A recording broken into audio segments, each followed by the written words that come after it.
6 ফেব্ৰুৱাৰীত আহি আছে অগ্নিবাণ। অসমীয়া চলচ্চিত্ৰ গৃহত খলকনি তুলিবলৈ সাজু অগ্নিবাণ।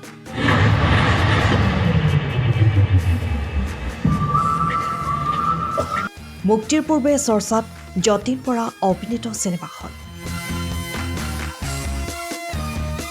চলচ্চিত্ৰ প্ৰেমী ৰাইজৰ বাবে আছে এক সুখবৰ। অসমত ইখনৰ পিছত সিখনকৈ ছবি মুক্তি পোৱাৰ পিছত ৰাইজৰ বাবে মুক্তি দিবলৈ সাজু যতীন বৰা অভিনীত এখন নতুন অসমীয়া বোলছবি। 6 ফেব্ৰুৱাৰীত আহি আছে যতীন বৰাৰ অগ্নিবাণ। যতীন বৰাই অভিনয় কৰা 61 সংখ্যক অসমীয়া পূৰ্ণদৈৰ্ঘ্যৰ চলচ্চিত্ৰ অগ্নিবাণ অহা 6 ফেব্ৰুৱাৰীত অসমৰ চলচ্চিত্ৰ গৃহলৈ আহি আছে। মুখ্য চৰিত্ৰত অভিনয় কৰিছে যতীন বৰা আৰু মোহময়ী অভিনেত্ৰী প্ৰীতি কংকনাই। ইতিমধ্যে অসমৰ বিভিন্ন প্ৰান্তত ছবিখনৰ প্ৰমোচন কাম আৰম্ভ হৈছে। আজি যোৰহাটৰ দিল্লী পাব্লিক স্কুলত ছবিখনৰ প্ৰমোচন কৰিবলৈ ছবিখনৰ শিল্পীসকল উপস্থিত হয়। অনুষ্ঠানত যতীন বৰাই অভিনয় কৰা জুবিন গাৰ্গৰ কণ্ঠৰ গীতটি শুনি আৱেগিক হৈ পৰে অভিনেতা যতীন বৰাৰ লগতে উপস্থিত ৰাইজ। শৈলেন শৰ্মাই প্ৰযোজনা কৰা উক্ত ছবিখনৰ পৰিচালনা কৰে মৃন্ময় অৰুণ শইকীয়াই।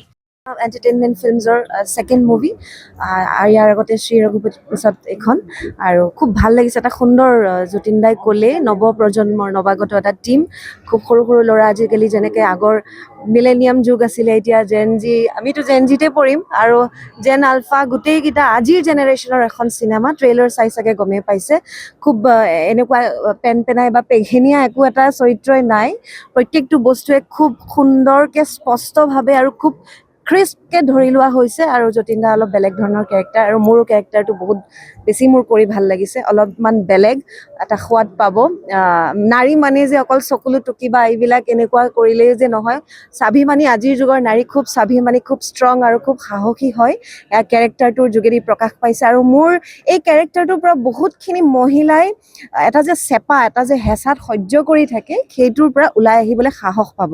আৰু আটাইখিনি খুব সুন্দৰ কাম কৰিছে। কুলদা, আমাৰ লেট কুলদা, তেওঁ যোৱাৰ আগত তেওঁৰ শেষখন চিনেমা আৰু এইটো বয়সত তেওঁ যিটো এক্টিং কৰি থৈ গৈছে সেইটো চাগে সদায় মানে ইতিহাসৰ আমাৰ যিটো হেৰিত আছে, যিটো আমাৰ অসমীয়া এই 90 বছৰীয়া ইণ্ডাষ্ট্ৰিটোৰ যিটো আমাৰ এটা আজিলৈকে কি বুলি কয় এইটো হেৰি, যিটো আমাৰ মানে অভাৱ এটা আছিলে, সেইটো তেওঁ পূৰণ কৰি থৈ গৈছে। আৰু জুবিনদাৰ গানটোতো কথা ক'বই নালাগে। আমি খুব ধুনীয়াকৈ কৰিবলৈ চেষ্টা কৰিছোঁ, সকলোৱে বহুত কষ্ট কৰিছে আৰু কমল লোচনৰো খুব ধুনীয়া এটা কেৰেক্টাৰ আৰু ভিলেইন হিচাপে মানে ফালি দিছে আৰু গেট আপে চাব নেকি। আৰু যতীন দাৰতো ক'বই নালাগে, আগতে যিমান আমাৰ অসমবাসী ৰাইজে আমি যেনেকৈ দেখি আহিছোঁ তেখেতক, এইবাৰ সকলোৱে বেলেগ ৰূপত দেখা পাব। আৰু অভাৰঅল কমাৰ্চিয়েল হিচাপত আটাইখিনি আছে চিনেমাখনত। 2.5 ঘণ্টা এটা খৰচ কৰি যাতে কাৰো যাতে মনৰ পৰা যাতে সেই আফচোচটো হ'বলগীয়া নহয়, সকলোৱে বহুত চেষ্টা কৰিছে। গতিকে আহিব আপোনালোক 6 ফেব্ৰুৱাৰী তাৰিখে আৰু ছবিগৃহলৈ আহি আমাক আশীৰ্বাদ এটা সংলাপ আছে চিনেমাখনত মোৰ চাই পৰা মই পুনৰ উভতি আহিছোঁ। এন্ধাৰ ভেদি মই পোহৰ হৈ ওলাইছোঁ। এইবাৰ এই যুঁজ ৰজাৰ বাবে নহয়, এই যুঁজ অস্তিত্বৰ বাবে, এই যুঁজ মোৰ গৌৰৱৰ বাবে। এনেকৈ হাঁহি এটা আৰু সঁচাই ভাল লাগিছে চিনেমাখনত কাম কৰি। বহুত দিনৰ পিছত ৰবিও আমি এটা কেৰেক্টাৰত অভিনয় কৰিছে। প্ৰত্যেকে, মই কৈছোঁ ন, ইয়াত প্ৰত্যেকজনকে অভিনয় কৰাইছে আৰু সুন্দৰ প্ৰত্যেকে নিজৰ অকল অভিনয় বুলি নহয়, নিজৰ নিজৰ দ্বীপৰ BGMএ হওক বা সকলোৱে নিজৰ নিজৰ কামখিনি সুন্দৰভাৱে কৰিছে। সকলোকে ধন্যবাদ জনাইছোঁ আপোনালোকে আহি আমাক এইকণ সময় দিয়াৰ কাৰণে। আহক 6 ফেব্ৰুৱাৰীত চিত্ৰগৃহত অগ্নিবাণ আহি আছে, ছবি চাওক আৰু চলচ্চিত্ৰ উদ্যোগটো আগুৱাই লৈ চাওক। সময়ৰ খবৰ সময়ত পাবলৈ ফ'ল' কৰক টাইম অফ আছাম।